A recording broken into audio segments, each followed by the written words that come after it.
Right on to the real, much love to these haters. It's time for the Lakers, it's time for the Lakers. Right on to the real, much love to these haters. It's time for the Lakers, it's time for the Lakers. Right on to the real, much love to these haters. It's time for the Lakers, it's time for the Lakers. Man, what is happening, my YouTube family? Of course, it is your boy B New. I'm coming at you on this Wednesday.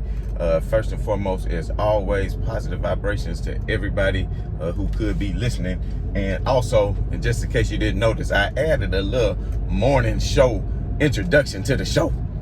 I don't know if y'all like it. Tell me if y'all like it in the comments. If y'all don't like it, I'll take it out. But if you like it, it's going to be on every video from now on, because it's right on to the real, and much love to these haters. And you know it's definitely time for us to talk about some Lakers. So with all that being said, the Lakers were in action again on yesterday, looking to get yet another victory over the Houston Rockets, I believe for the third time this season. And they did so successfully, starting a one LeBron James at center on yesterday. And we know LeBron had been playing some center throughout the course of this season and has played that position before, but never started as the starting center and actually playing basically center on both ends. And we'll talk about, that in just a little bit, but basically it was because, of course, Houston is not the biggest team. You understand what I'm saying? Houston, they play a brand of small ball. And if I'm not mistaken, Dwight Howard was available on yesterday, but Coach Fizz elected to play with LeBron as the center because they knew that Chris Wood, who is their starting center for Houston, is only, 6'9". He's not like a Joel Embiid or a Jokic or a Aiden type caliber player. He's more of a type stretch player, but he does play with a lot of energy. But he's just not the heaviest of players either. I want to say he's like 6'9". He may be 220 soaking wet. He may be 230. That would be generous. I'm not sure. Somebody let me know. But at the end of the day, LeBron James understood the assignment and did so perfect as far as leading the Lakers to yet another victory to break this 5-game losing streak that they had been on. And we all know the 5-game losing streak has been pretty tough.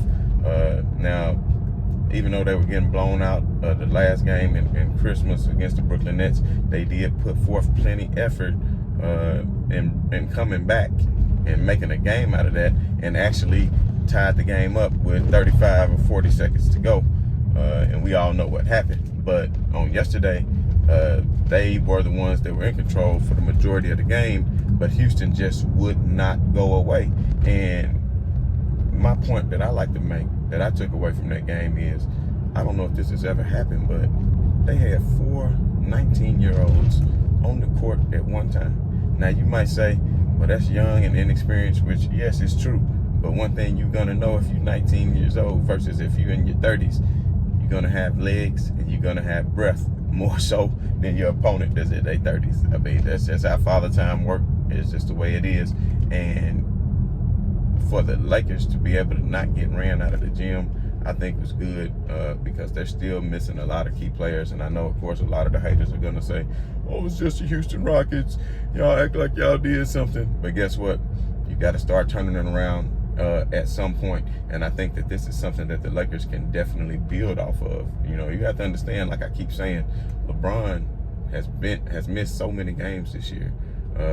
He's missed 10 games at least for having a suspension for one, but with the ab injury, then of course I think he had hurt his ankle early in the season where he might have missed a game. But at the end of the day, LeBron James, at age about to be 37 tomorrow, is leading the league in 30-point games. So for all the people who say, he slowed down and, praying for his downfall, and people just so happy that the Lakers didn't get out to a fresh start. And like I kept saying, it's just preseason. And like I keep saying, it's still early. And like I'm going to say right now, the Lakers 1-1. How are they 1-1? They 1-1 because a lot of people say, now this is not just me, but a lot of other people, and tell me if I'm wrong, you see a lot of even professional NBA analysts and players say the season don't start to Christmas in the NBA. Everything else is just a tune-up. The Lakers have only had 10 practices this year. 10 practices. And a lot of times when they had practices scheduled, then they would call it off due to people going into COVID protocol. And that's just what kind of topsy-turvy season it's been. And, you know, there's still players missing out of the threshold where I'm telling you the Lakers are going to be just fine, even without Anthony Davis, once you get some of the key players back. And I'm so happy that Fizdale actually must have been listening to my videos and taking some of my advice last night. And what he did is what I've been asking for so long, is to insert Malik Monk into the starting lineup instead of THT. Because we all know THT was given the 3-year, $30 million contract at $10 million a year. We all know that. Was it worth it? I mean, it's not a lot of money. On paper, it's a good deal. I know, you know, didn't get to keep Caruso, didn't get to keep KCP. But at the end of the day, you know, I just feel like THT, he does have a ceiling, but he just has to get it under control, and he has to learn how to play under control, and he has to learn how to gel as a player, especially in key moments, which I think he will eventually have those capabilities. But right now, he's just not ready. He is a bench player. He is not a starting lineup caliber player in the NBA. And he's proven that since his return. You know, I know he was out sometime with the thumb injury, but at the end of the day, Malik Monk is a much better scorer. THT might give you a little bit more on defense. Monk is not a great defender, but at this point, if the Lakers can play good team defense and kind of cover up for that, then you need that shot in the arm that Malik Monk brings you, as far as the offensive intensity that y'all know what I'm trying to say, that he brings to the table. And, you know, he picked right up where he left off at Christmas, and it was 4 players for the Lakers that scored over 20 points. Melo had, I believe, 24. Westbrook, I believe, 24. Monk, if I'm not mistaken, Monk had 25. And of course, we know LeBron James had 32. And of course, I do want to also point out that LeBron James and Russell Westbrook both had a triple-double on yesterday. And you can see the smile on Russell Westbrook's face at the end of the game, because you can say what you want, and he may not know how to handle the pressure of the media and all the people that's piling up on him right now. And he has been terrible. Let's just be honest. He hasn't been the best player. But eventually, we all know Russell Westbrook figured it out in the second half of the season. And you can see last night the chemistry that him and LeBron were developing, with LeBron playing off the ball and making cuts, even to play to seal the game. When they came out high on Russ to pressure the ball, LeBron James instantly made a cut to the basket. And as soon as he made the cut to the basket, what did Russell Westbrook do? He delivered the ball right perfectly to LeBron for the easy finish. And LeBron, playing in the post last night, was pretty much unstoppable, and he was passing from the post. The pass he hit behind the back to Avery Bradley was so sensational, and that was AB moving without the ball. Now, like I said, imagine when the Lakers get back AR-15, who was playing great on the defensive end and who was also shooting pretty well from the three-point line. And then you have Trevor Ariza, who only got to come back and play, 2 games after his injury before he got put in the protocol. And now you know that Trevor Ariza is a proven veteran who was actually playing pretty good defense when he came back, and was shooting pretty well, because the few threes that he took, he was making them, especially those corner threes. He's a knockdown corner three-point shooter, and you know LeBron James is going to be able to find him. So, you know, when Lakers are fully healthy, even minus AD, when they get AR-15 back in the hole, when they get TA back into the threshold, you know, Trevor Ariza and Austin Reeves, you know, Dwight Howard, I think he can be a key contributor as far as the defensive end and rim protection when the Lakers need to play big. So I think the Lakers have all the necessary components, so to speak, as to what they need to do to be successful and to make a playoff push. But my point is, it is so early still in the season. And I know these haters is going to be like, oh, you said it was the preseason. Oh, you said it was November. Oh, you said it was December. Listen, Biggie Smalls once said, pray and pray for my downfall. That's all these haters do. They're going to keep praying for the downfall.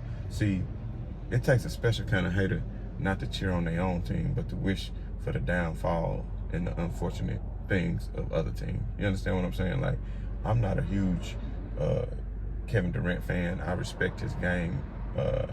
I respect how great of a player he is and his greatness and what he brings to the table. The same with maybe a James Harden. I'm not necessarily a big fan of them.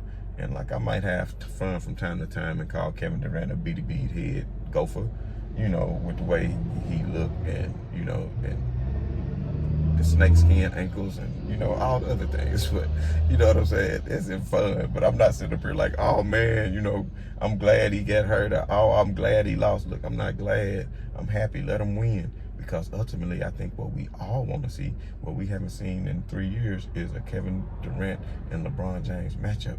And in the finals, it'll be great. Because only once have we really seen in the finals where it was, maybe twice.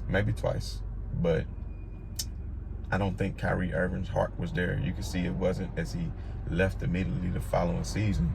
And also, you know, that Golden State team with Kevin Durant, I mean, they were already had the best record ever before they added them. So, of course, the finals I'm talking about is the OKC finals, where a lot of people will say, well, they were young, but OKC was blowing teams out the water, even Kobe Bryant-led teams, even teams like San Antonio and the Dallas Mavericks, who were great teams. OKC Thunder were doing their thing, and we all know until Kevin Durant left, they were always contenders, going up even to the Western Conference Finals and giving Golden State all they could handle until they blew a 3-1 lead to Golden State. So we all know that. But at the end of the day, man, nobody's sitting around praying for the next man downfall. And if you that special kind of hater, I just want to send so much love to you. You understand what I'm saying? We're going to keep praying for all you haters. But one thing I did want to point out, LeBron James has been excellent from the free throw line the past couple of games. Last night, he was 7 from 9 from the free throw line, even though Russ came out and was like 0 for 4 from the free throw line to start off, and that was really pissing me off that he was allowing them to get back in the game.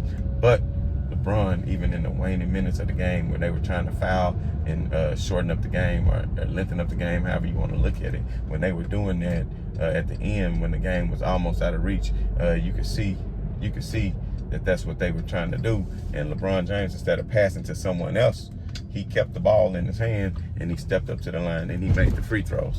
And I won't say that they was like just clutch, oh my God, end of the game, you know, but he did definitely, his free throws down the last minute stretch of that game definitely put the game out of reach for Houston, because they hit a 3 and made it a 2-possession game. So LeBron James continued to hit his free throws, got to 32 points, had the other triple dub. Russell Westbrook got the triple dub at the end of the day. So both of them, when you got two players on your team that got a triple dub at the same time, I don't give a damn what anybody talking about or who you playing, because it's still the NBA. And when you could do that, that means you did something special, fam. That means you did something special. And, you know, shout out to Coach Fizz. I know this is just his first game he won as the head coach while Vogel has been out. I was hoping they can go on a hell of a winning streak so Fizz could take over the coaching duties. People might say, well, he hadn't been great, which I won't really attribute some of the Lakers' losses to that. Other teams just sometimes play better, and that's going to happen at certain times. That is going to happen at certain times. But at the end of the day, you know, I feel like, you know, Vogel, by sitting back and watching the game, I'm sure he's watching the game and breaking down the film and still communicating with Fizz, that maybe he can learn something and they can come together, because Handy, I think, is definitely a great assistant coach as well, and the Lakers are going to figure this out. Carmelo Anthony was signed as a luxury, not as a necessity, and he's been having to be a necessity lately just because how short-handed the Lakers have been. But when you can bring a Carmelo Anthony off the bench who's a proven scorer, you know, who can get down in the post, he really got it going last night. I wish he could knock down some of those open threes sometime. Like some of these threes that he get are wide open, but I think he rushes it. You know, take your time when you're that wide open and just go ahead and knock it down. But at the end of the day, you know, LeBron James reached another milestone for you haters on yesterday, getting for, 36,000 points. You know, just handling his business yet again, as always. The youngest player ever to get to 36,000 points. You know, he passed Michael Jordan in points. People say he did it in more games, but what really matters is the shot attempts. He passed him in points with less shot attempts and at a younger age. So at the end of the day, you know, LeBron James is, to me, in my opinion, the GOAT, regardless of team accomplishments. I know a lot of people are going to throw that in there, but just having, been a fan of the game and watched players for over 30 years, and I watched Michael Jordan's entire career, and I'm not taking anything away from him. I just think him and LeBron are neck and neck as far as their greatness. But if I had to choose, and that's what it boils down to me, if I had to choose who I want on my team, I'm going to have to roll with LeBron James because of what he brings to the table all around. And you can say, well, Jordan did this and Jordan did that in the finals. He didn't do all by himself. Let's not forget Steve Kerr and John Paxson hit game-winning shots, walk-off shots that won series and clinched series. In game 6s, they could have went to game 7, and who knows what would have happened. But at the end of the day, Jordan's legacy is cemented. I mean, he is a proven scorer, career averaging 31 points a game. I'm not trying to take anything away from Michael Jordan.